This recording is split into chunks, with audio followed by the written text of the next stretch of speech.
So there's a key part of leadership that you probably haven't heard of, but most likely have experienced. You know about skills and competencies because that's where the majority of leadership training and development wants to focus. It's easy to control and easy to define. But leadership isn't just skills and competencies or the what of leading people. Leadership also involves how you lead, how a leader shows up, what I call leadership postures.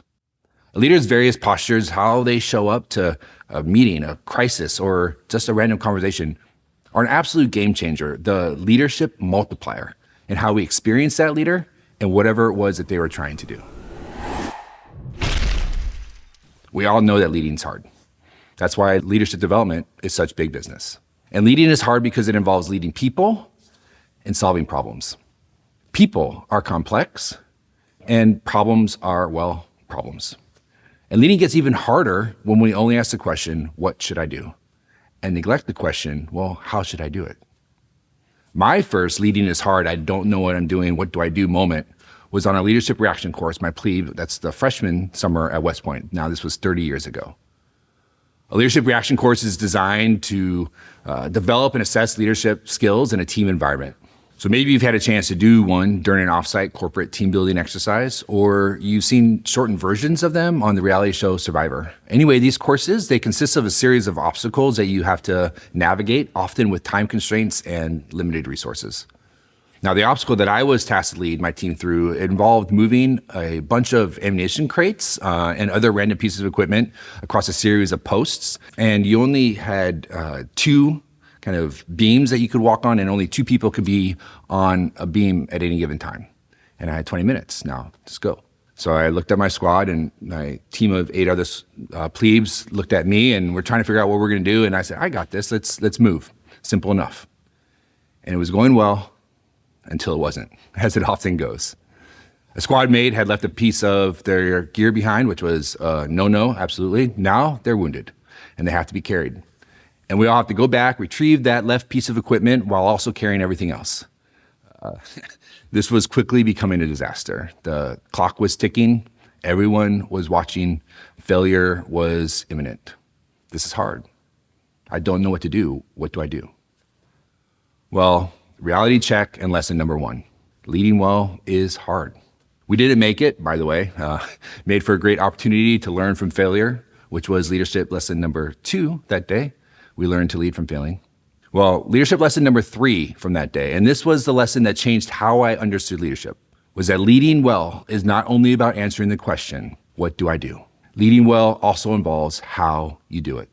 In light of who you are, who you're leading, and the context you are in, or the problem that you're trying to solve.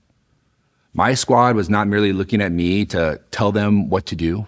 They needed that, yes, but they needed me to be present in that moment and to slow down, to learn in that moment. What's working? What's not working? They needed me to be curious, even if only for a moment, and ask for ideas. I needed to care for that squad mate who felt like they had left the team behind and was now lagging behind. And ultimately, my squad needed direction, but they needed it with clarity and confidence, not desperation and frustration. You see, leadership isn't simply about authority and power, knowing what to do, not to do, simply telling others what to do.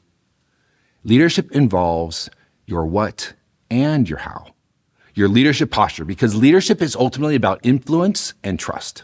And it includes you, your team, and your context, all of which together makes leading people really hard.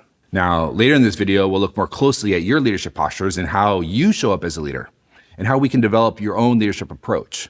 But first, a little more context for how we got here and why this is so important. I'm making this video because I know from lots of personal experience how challenging leading people is. And I also love walking with other leaders and helping them unlock their true leadership potential. Leaders like you. And you're here watching this video because you've discovered that leadership is hard. You know your business, you know your trade, you're good at what you do, and because you're good at what you do, you've been promoted, you've been rewarded with more responsibilities.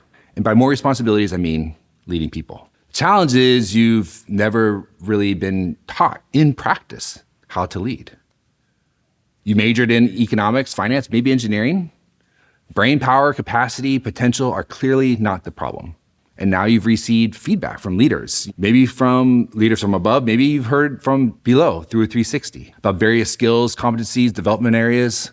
You've taken leader assessments. You subscribed to the Harvard Business Review. You've listened to TED Talks. You've read the latest from the leadership gurus. And you've even tried some of their great ideas. But they often still fall flat, and you don't know why. It all feels random. Well, the why is frustratingly simple. Leading people is hard, and the problem is we're trying to lead people only answering the question, what do I do? And that's the reality check and leader lesson I first learned at West Point 30 years ago. And it's a reality I'm repeatedly confronted with every leader I coach. It's the reason you're watching this video.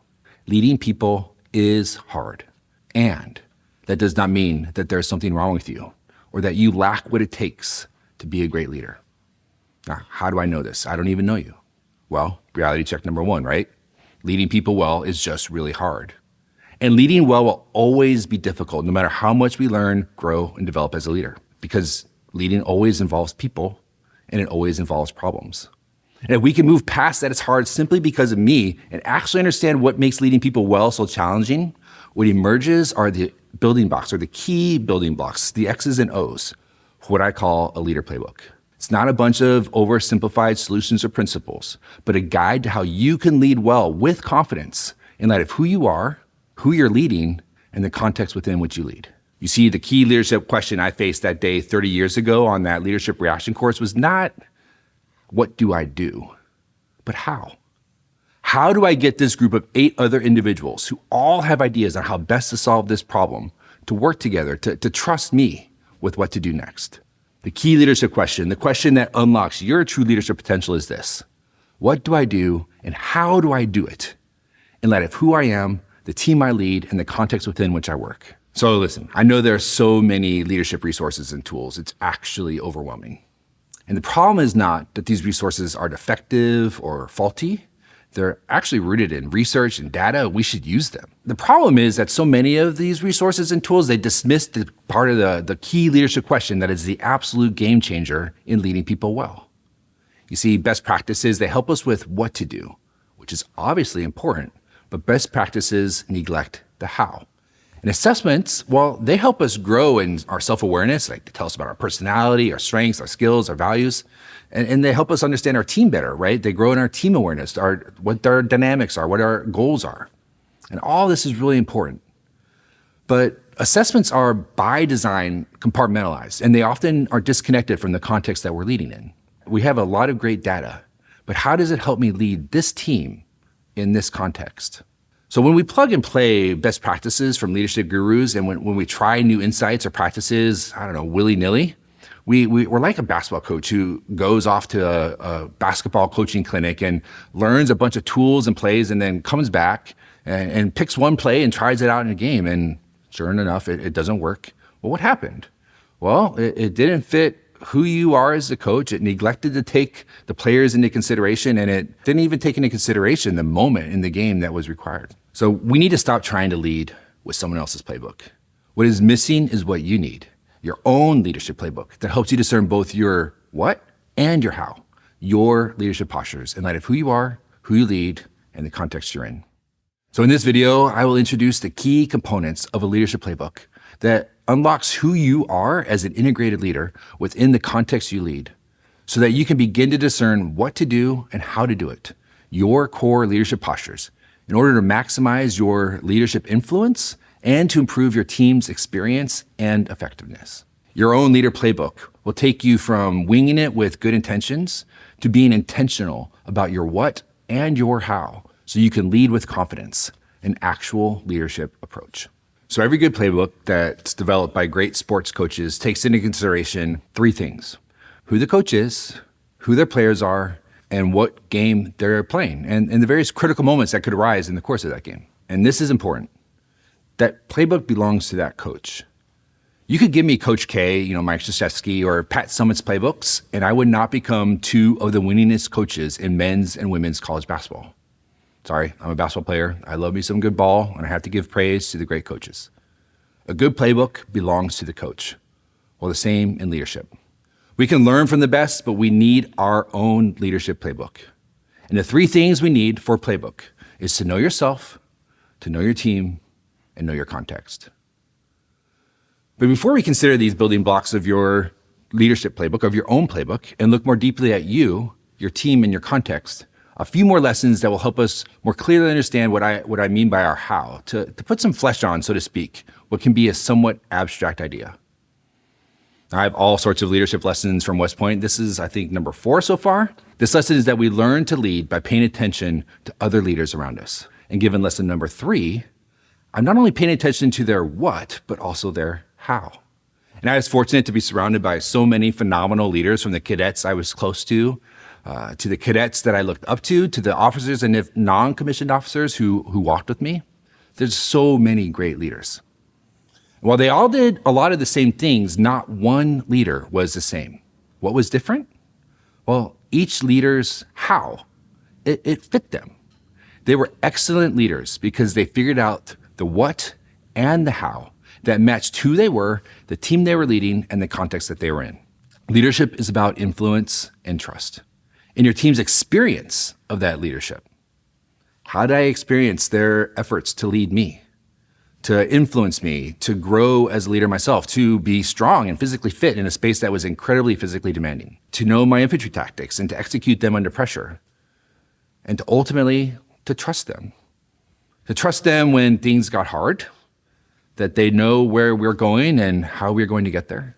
And not every leader I had the opportunity to follow was a leader who influenced well or who created trust, and it was because of their, well, you guessed it, their how. So my first experience of my first military commander's what and how was when I had first arrived at my new infantry unit at Fort Lewis, Washington. Fort Lewis is in the shadow of Mount Rainier. It's tucked along the beautiful Puget Sound. It's an incredible space. Well, a couple weeks earlier, I had just completed my initial infantry officer training, and I just graduated from Ranger School. The last phase of Ranger School, it takes place in the Florida Panhandle. It's where dry ground is not dirt but sand, and the swamps and rivers create the perfect environment for said sand to tear apart your feet. It opens up all sorts of opportunities for pretty bad infections. Foot care was paramount, and I did the best I could, but I got cellulitis. Cellulitis is this bacterial skin infection that if you leave it untreated can cause really severe damage to your body. Now, I was fortunate that I got sick toward the end of the training and was able to graduate, but I needed time to heal. I was in really bad shape. So I took those couple weeks to heal and was now, 2 weeks later, finally at Fort Lewis, and I was ready to go. I arrived at my unit and reported to my new commander, and one catch, I still didn't have a place to live. So part of my visit to his office, was to request additional time to search for a home. So here I am. I'm outside of Lieutenant Colonel, let's call him Lieutenant Colonel Z.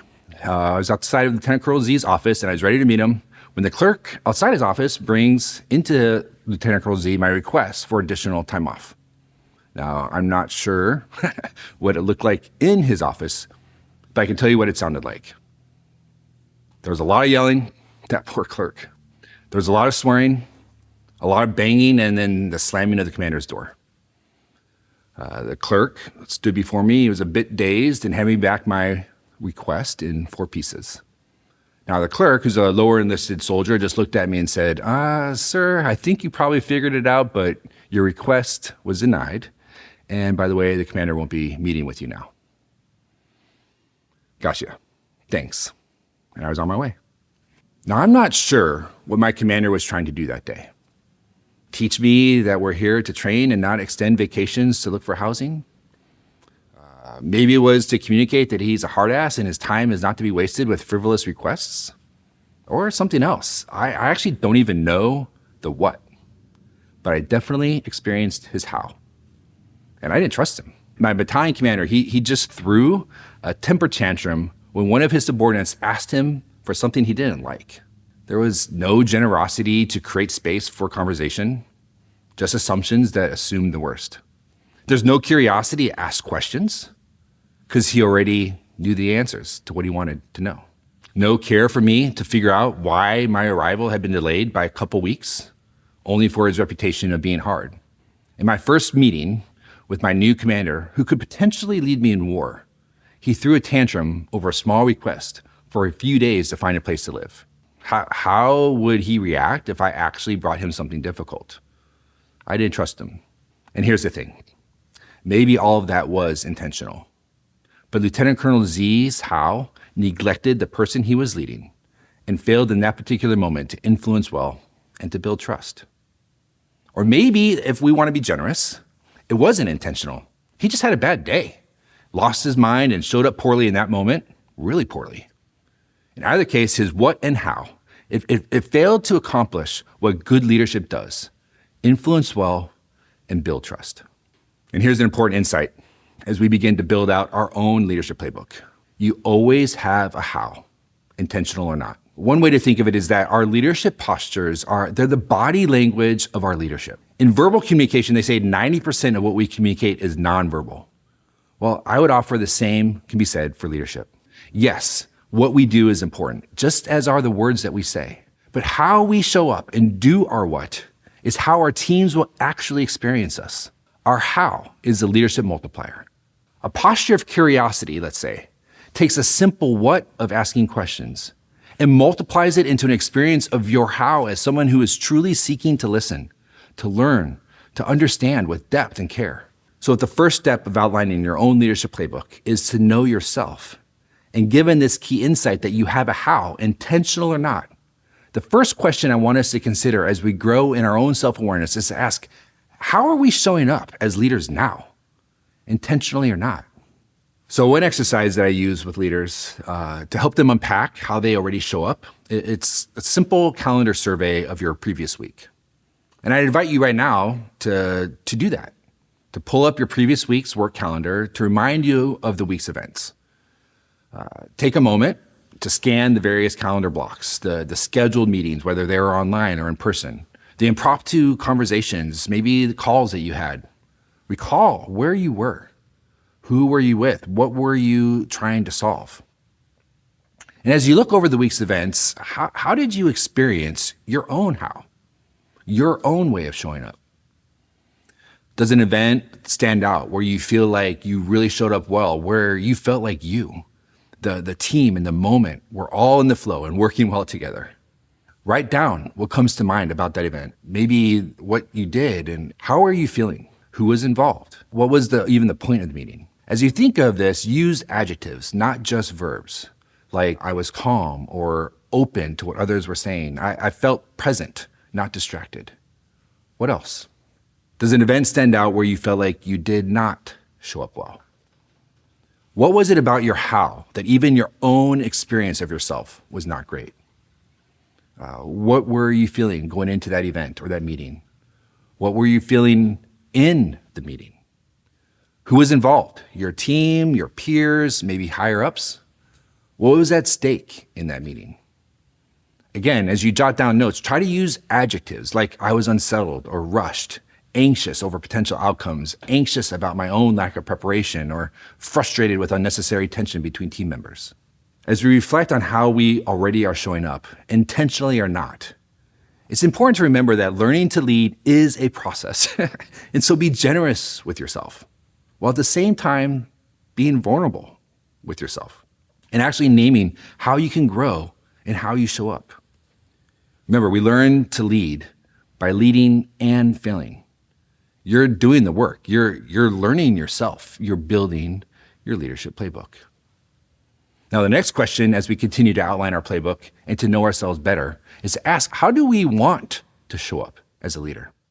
We learn to lead by paying attention to other leaders and by actually being led. We're surrounded by images of great leaders in the movies that we watch or the history that we read, the heroes we admire, the villains we can't stand. And these images of fictional characters and historical figures really do influence what we really think a good leader looks like. But we also are surrounded by images and experiences of leaders in our own life, images and experiences of real life humans, people from our own story. I want to invite you to take a moment and think about a leader that you've had the opportunity to follow and learn from, somebody who you believe to be an exceptional leader. Who comes to mind?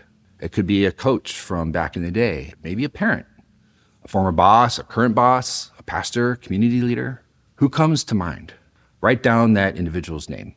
Now, I want you to think about what is it or was it about that individual that had you write their name down? If you need to, pause the video as you write down your thoughts.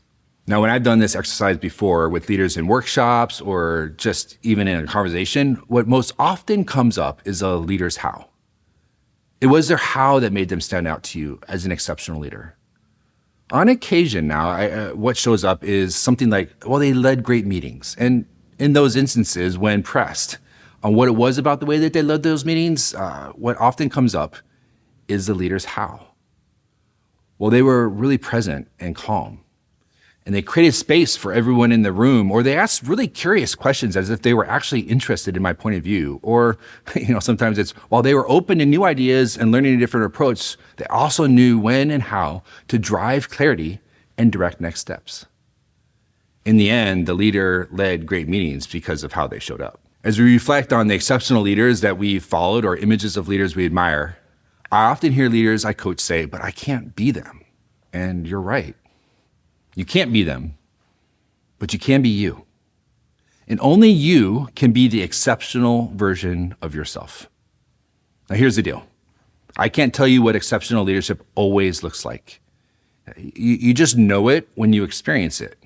And we'll talk about more of that in a moment. But what I can tell you is that in my experience, there are a set of core postures that serve as, let's call it a minimum standard for leading people well. And I often call these core postures. These core postures are directive, caring, and vulnerable. Leading well requires a leader to be directive. Leaders are responsible for their teams, to have a vision for where their teams want to go, where they want their teams to go. And your team will look to you for clarity to name reality, that you know where you are.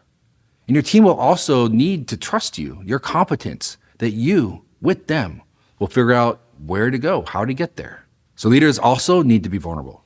Leaders that embody a posture of vulnerability, they invite their teams to know them as a person, not just a leader, to create true connection where trust can be built. Vulnerable leaders are able to lean into curiosity as they seek to not only be known, but to know their individuals and their teams. And vulnerable leaders are teachable. They recognize that they don't always have all the answers and that it's okay to take risks or even to ask for help. And finally, leading well requires a leader to be caring. I know this is cliche, but it's also true. People don't care what you know until they know that you care. So now, if those are the core postures or the minimum standard, let's say, for leading well, what does it take to be exceptional or excellent? Well, to answer that question, we need to ask even maybe a more basic question. Who are you? How you show up at work is you. It's all of you as an integrated leader. So as we consider this question of who you are, it's possible that you've tried to address that question in seeking to do assessments, right? Like learning about your emotional intelligence, trying to understand your personality in a deeper way, or your strengths, like for your Clifton or Gallup, maybe even like your Enneagram, things like that. And those are really important. It's super helpful data to understand who you are. But I would invite you to consider that those assessments are not the whole picture, that who you are is also at the core of who you are, is what you believe and what you value.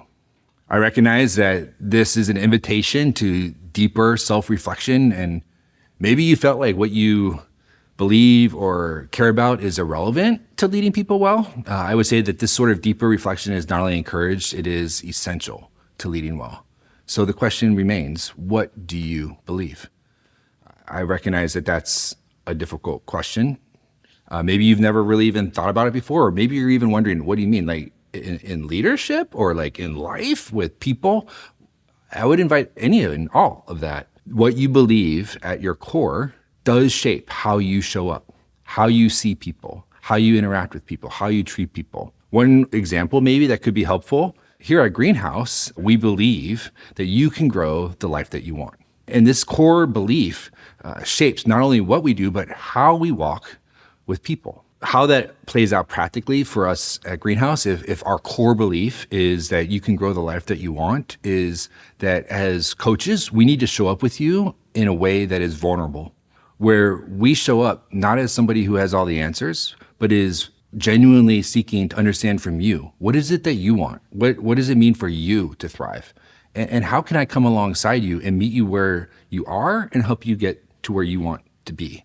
And there are all sorts of other beliefs that you can potentially imagine. I don't know what you actually believe, but maybe something like you really believe in the good of every person that you come in contact with, or that you really believe that time is the most valuable resource that you have.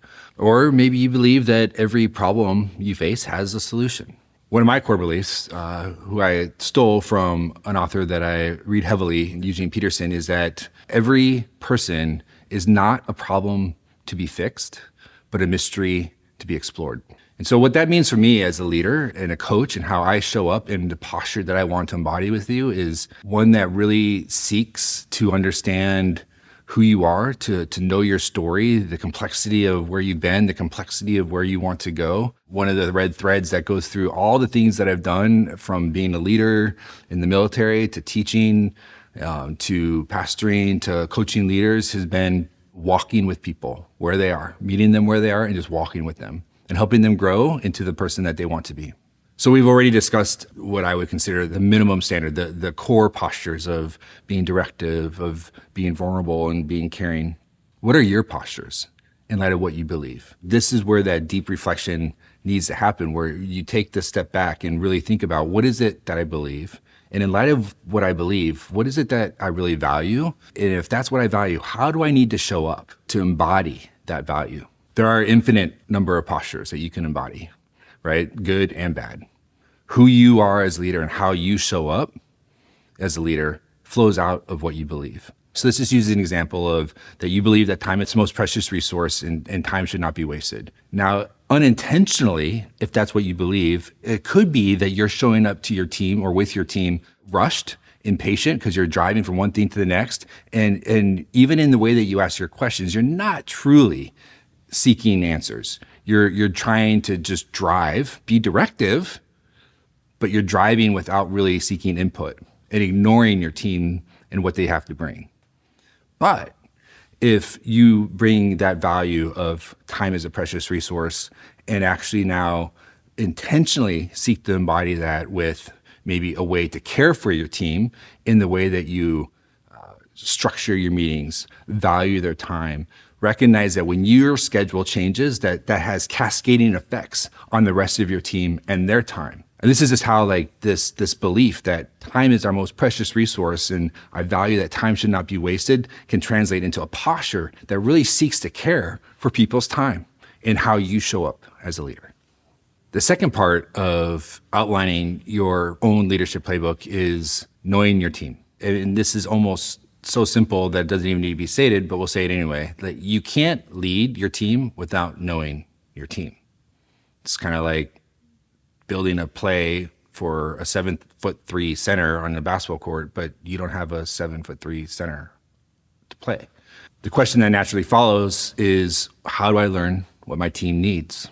To go back to one of my experiences in the military, when I was a young lieutenant, I had a great company commander who challenged me everywhere I went to always have a notebook in my cargo pant.